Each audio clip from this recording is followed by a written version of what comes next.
আজ তোমাদের সাথে একটু অন্যরকম ভিডিও শেয়ার করব। মানে অনেকদিন ধরে ডেইলি ব্লগ দেওয়া হয় না, তাই ভাবলাম আজকে একটু ডেইলি ব্লগ দিই। সেই জন্যই নিয়ে চলে এলাম what I it in a day. I hope তোমাদের সবার ভিডিওটা ভালো লাগবে, আর শেষ অবধি দেখার জন্য সবাইকে রিকোয়েস্ট করলাম প্লিজ।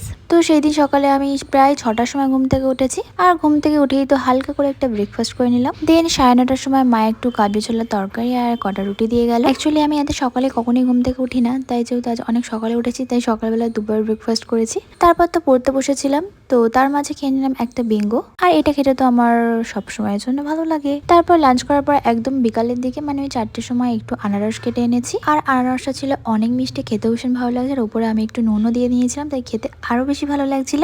তারপর সন্ধ্যাবেলা পাপা তো নিয়ে চলে এলো সিঙ্গারা আর চপ। আজকে সকাল থেকে তো আনহেলদি খাচ্ছি, তাই এখনো আনহেলদি। তারপর 8টার দিকে পাপা আবারও রোল এনেছিল, মানে সারাদিন আনহেলদি খাবার। যেহেতু আজকে সন্ধ্যা থেকে অনেক কিছু খাওয়া হয়েছে, তাই ভাবলাম আমি রাতে খাবো না, আর এটা রাত 1টার সময় আমি খাচ্ছি।